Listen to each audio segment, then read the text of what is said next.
Hello, hello.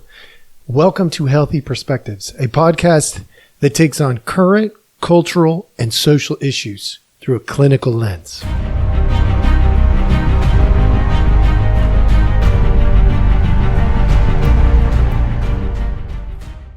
Hello, hello. All right. Welcome back. Thank you so much for joining us. Hey, today I got a special edition for you.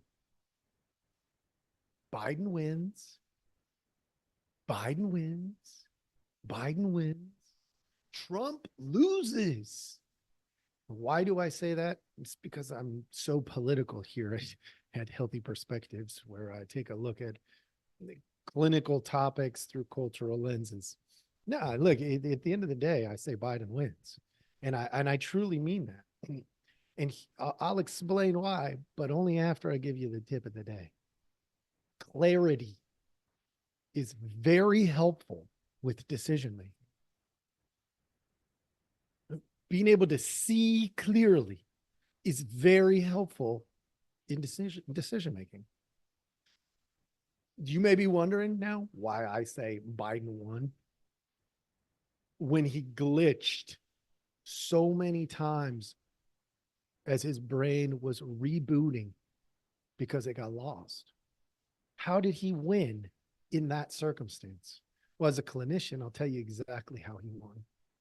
My heart aches for him as an old man. That's how he won.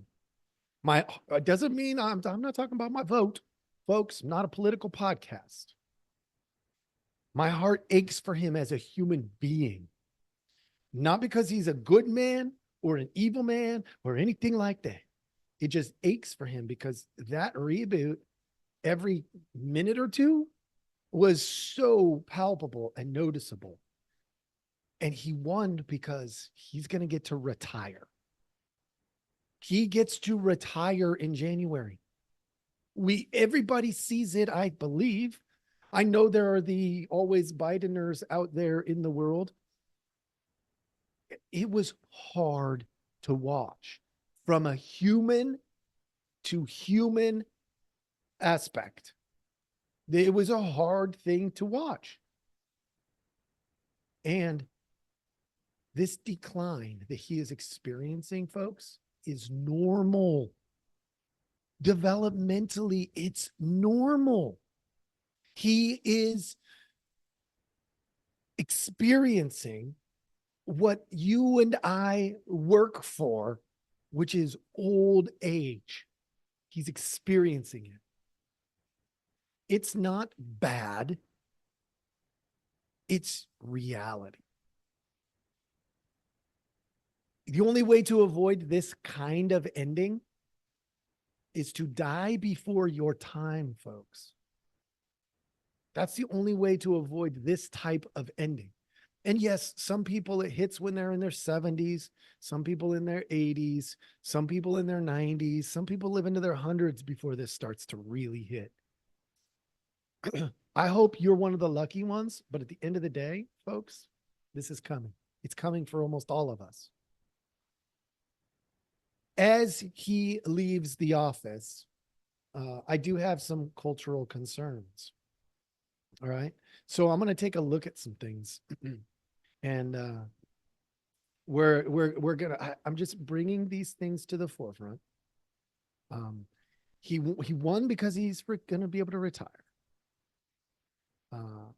And now we get to see if he's going to be able to, hit the golf ball 50 yards or more. You saw the debate, you heard it. Trump loses, though, because as of this moment, he no longer has a credible opponent. At the moment, he doesn't have a credible opponent. And we're, I think I heard 130 days out from the actual poll day, the day where you and I and everybody else who is a citizen can go and legally vote for the president of the United States, which means Donald Trump, he does not get to retire. Probably not for another 4 years. You don't have to like what I'm saying, but that's what I see. Now, there's two things that come up for this. One, I want to walk you through something because this matters. and that's the war room. Okay. I'm going to walk you through because I have experience with the war room setting. All right. And number two, what's the alternative if Biden is out? Everybody's probably asking this question today, but I'm gonna go back and help you navigate something. The reality is this was foreseeable. And how do I know this was foreseeable? Go ahead, you fact checkers. You can look into me. July of 2023. Now, I am not a a person who typically can foreshadow clear out into the future. I am not a prophet. I'm not a seer like that. But in this particular case, my clinical experience, my clinical knowledge did give me the opportunity to be a seer of this. Again, I'm not sure why, but I can tell you with 100% certainty that I saw this coming, and I still think I know what it's going to be. In was July. I'm looking for the date for you guys right now. For those of you who are following on Rumble or YouTube, you probably see me looking, down at my computer a little bit differently at the moment. But it was July the 19th, July the 19th of last year, on an episode I put out that says Questions for Jeremiah, episode 3. Can Joe Biden make it another term? I saw this coming. And back then, I don't know if in that episode or in other episodes, but I know right around that time frame, I also told you what I think was most likely to occur. And so I'm going to get after that. Like I'm not a big predictions guy, but I'm going to give you, because people get all caught up in this conspiracy theory stuff. But there was something very noticeable to me. And I did hear somebody talking about it recently again. I was like, huh, all right. Maybe I was onto something. But the end of the day, I think you're going to see somebody like a Michelle Obama. I think that's the only reasonable option. Why? Because, well, one, Biden's not fit, right? So how do you replace that person? You have to find somebody that doesn't disturb or disrupt the base, right? Because there's these social expectations, even within a party like this, the Democratic Party, the Republican Party, there's social expectations. Michelle Obama, it makes the most sense from where I sit. The most, by far the most. Because you can't bring in Gavin Newsom, all right? Because how does that work for Kamala Harris and the rest of the people that are there? There's going to be too many hurt feelings, and you would end up with this internal strife going into the 4 years of being in the office. That's a terrible way to start. So Michelle Obama saves face in nearly every single category that you can think of, all of them. And being a first lady, she's already loved and appreciated by a good chunk of the country. Whether she deserves it or not doesn't matter. At the end of the day, during Obama's 8 years, she did a lot of things to move her own agendas forward. And being the first lady, she got to do that in a way where there was just really no negative press around it, hardly at all, because you can't really attack the first lady. It doesn't go over well in social arenas. Okay. So that's one thing. But let's go back to the war room. I want to help you with something on here. For those of you who want to, you can go back and find my Questions for Jeremiah episode, or segment 3, maybe. I don't remember how I phrased it. I think I did episode 3. Anyway, it was on July 19th, apparently. The war room. I want to take you there for a second, because there's a really big challenge here. Whoever ends up being the president, by default, is the commander in chief. That's this the role, part of the role of being the president of the United States. And when I was watching this debate, one of the things that came to my mind was I remember I was 17 years old when I went into the Marine Corps. I was 23 when I got out of the Marine Corps, shortly before 9/11, literally like 2 months before 9/11 happened, in 2001. And so here's a funny thing for you. Uh, I did not understand what I was getting when I was in the military. I didn't understand the quality of training, all of this stuff. And the Marine Corps is pretty intense with their training. And I remember sitting in this tent. I was at I want to say I was either out in the desert at 29 Palms, or might have been in the hills at Camp Pendleton during this particular exercise. And I remember sitting in this tent, and I was told, okay, so you're going to set up right over here. And it was set up. The whole tent was set up totally different. There was a couple of different rooms. In the Marine Corps, we didn't have rooms. You threw up one tent. All the Marines would go into the one tent. Like, that's just what you did. But this one had a separate room, a separate space. I was like, okay, that's a little odd. And what we were doing, I learned, I was probably, I don't know, must have been 19, something like that. I had been asked to be in essentially the frontline headquarters during this training op. And so what is that? That's like, it's a war room. It's literally what it is. When we had maps on tables, I got to see all of it because it was a training op. And got to make sense of it all. But I was set up because I was a comm guy. And so I was set up to where I had constant communication with all my other comm folks that were out in the field and whatnot. And so I was just doing my communications duties, right? Communication would come in, I'd write it on a note, I'd hand it over. They would take it into over to the table or into the room, depending on what the note was. And that's how it went down. And I got to thinking about this. Right now, June 28th, 2024, the president of the United States is Joe Biden. In last night's debate,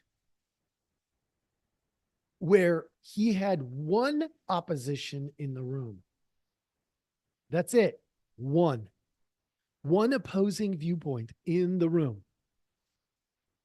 That's it. The two facilitators, I actually think they did a better job than I anticipated, if I'm being honest.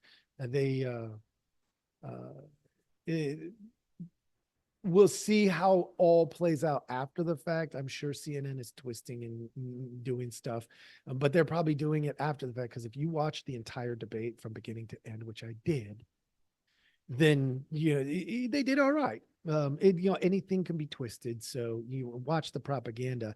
But at the moment, if you just go watch the whole thing, you'll be like, oh, it's pretty clear. They actually did a halfway decent job. Maybe even a little better than a halfway decent job. I do think that there was one time where they rescued Joe Biden, but that was the only thing. And it was actually very clear. I actually didn't care that they did it, because I felt bad for Joe Biden at that moment anyway. And like, I would hope that somebody would help me if I was unable to think for, in my old age for a moment. I had lots of moments like that, but they let most of them go. Y'all got to see them just like me. But I got to thinking about this war room situation. And right now, Joe Biden could be in a war room with the generals, because that's what would be there. You would have Joe Biden, the commander in chief, the generals of each military branch, and potentially a few other people, right? You may have up to 15 people or something like that in a war room with the president. And 100% guaranteed There's going to be different viewpoints, opposing viewpoints in many cases. I was in the Marine Corps. You know what the Marine Corps is going to say? Send us in, sir. Like that's what they're going to do. Like 99.9999% of the time. They're saying, I'm ready. Let's go. We got you. What if it's into Ukraine? The Marine Corps general is probably saying, send us in, sir. We'll take care of this. Because that's what the Marine Corps does. Right? They're saying, hey, I'm a hammer. I'm a hammer. Hey, I'm a hammer. Mr. President, don't forget, I'm a hammer. And then there's others in the room who are saying, well, we don't really need a hammer for this job. This isn't a hammer kind of job. This is a different kind of job. And we need other people in there with opposing views. The problem I have is this. What would Joe Biden do in the war room today? What would he do if there was more than one opposing viewpoint? What if it was like a 50-50 split?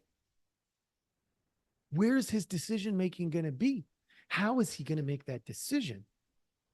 And to be honest, with as much as he glitched, I think we'd be in a pretty big a world of hurt. I think what would end up having to happen, to be honest, is the vice president would have to step in. And it's June 28th of 2024. We got about 5 more months of this. I hate to be the bearer of bad news, folks, but that makes us extremely vulnerable as a nation for the next 5 months. I don't normally tap into this part of my experience, but I had to share this because I care about the psychology, the sociology, the culture, and the spiritual development of anybody and everybody.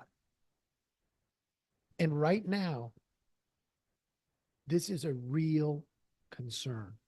And if you're not paying attention, like I'm not a fear monger either. I'm not saying be afraid. I'm saying be prepared. Because what's going to happen? Like I'll give you a scenario that popped into my mind earlier as I was preparing for this. We've had a lot of people coming across the border. I'm not saying that because I'm like a huge Republican fan. Right now, the Republican Party and the Democrat Party both suck. Let's be real. But we do have a lot of illegals coming across the border, and many of them are probably criminals in their countries, wherever they're from. Not all of them, maybe not even half. I don't know. But a lot of them, enough that it's a concern. And those folks could rise up much like they did in 9/11. They could rise up in any city or town in the country. I'm not telling you this because I want you to be scared. Honestly, I don't want you to be scared. I want you to be prepared, folks, because our commander in chief, if something were to rise up from inside, I don't think he has the faculties to deal with it. Which means, folks, welcome to the United States. It's your country. Not the illegals. No, I'm talking to all the citizens. If you are a citizen of the United States, you have a responsibility to maintain the United States. So if there was a rise up of folks, just like when it happened on a plane, we had one go down in Pennsylvania, I believe, that the people on the plane were like, no, this isn't happening. I'm not, no. And they fought back because their lives depended on it. And they lost their lives in order to save many other lives. That's what really happened in one of those planes on 9/11. And you may be asked to do that exact same thing today, June 28th. I hope not. I hope we can limp along to January and get a commander in chief who could actually facilitate difficult conversation in a war room and make reasonable decisions. But right now, we don't have that, folks. We do not have that. And I don't know. I hope that Kamala Harris is getting prepared. But in the next 5 months ish, that is a big concern for me. So as I was going through, I'm gonna change gears here, folks. I couldn't. I had to get this information to you from my vantage point. It's a vantage point, a single vantage point that I think is a very reasonable vantage point. As I have in my podcasts before, I try to stick to the important topics. So I'm gonna go back to something. In the past, I used to do these episodes called "You're the Problem," which is empathy training, because I do see a lack of empathy again as we're approaching. And I think I'm going to go back to the questions for Jeremiah episodes. So look for those in the upcoming episodes that I put together. The "You're the Problem," which is empathy training. It's not saying you actually are the problem. It's saying if you're not able to empathize, you are the problem. For instance, if you can't empathize with Joe Biden for being really old, which he is, and losing his faculties, which is sad no matter who it is, no matter who it is. It's sad. It's sad if it happens to somebody in prison. It's sad if it happens to somebody who's rich, somebody who's poor, who's somebody like it is sad to watch. And it's also real. It's a real thing. And if you can't empathize with that, while simultaneously saying that means we've got to do something different, because I can empathize and still function, still set boundaries, still say we got to change direction, we got to change course. I can do both of those things simultaneously. It's not one or the other. So that kind of stuff is going to come back. The questions for Jeremiah, if you have any questions for me, please send them my way. I would love to get more questions. I haven't done that episode in a while because I was getting this, I had this ebb and flow, some good questions, some really dumb questions that I was like, I can't waste my time on stuff like that. People deserve more. And so go ahead and send me. You can email them to me. You can respond on most of the platforms. The easy one is probably to email it to healthyperspectives@protonmail.com. Make sure you put an S at the end of perspectives with an S. So it's healthyperspectives at protonmail.com. That's probably the easiest. You can also look me up on most platforms, whether that's YouTube or Rumble or I don't know, all of them, Instagram. I mean, I'm all over the place, Twitter. And you can always drop me a question there. And if it's a good question, I'll try to answer it in here. And with that, folks, this is your little special edition. I hope this was a good use of your time. Like always, I try to be useful and helpful to you. Thank you so much for listening, following, subscribing, and all of those things. And I hope you have a wonderful day.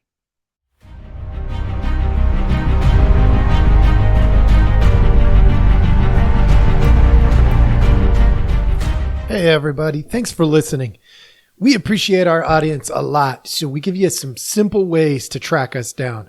Please like, subscribe, and follow all the podcasts on different platforms, but you can also email us at healthyperspectives@protonmail.com, or you can check out our website at healthy-perspectives.com/podcast. It's a backward slash. So if you want to go to our landing page, if you go to healthy-perspectives.com, you'll still find us. You just got to click on the podcast button. Thank you so much.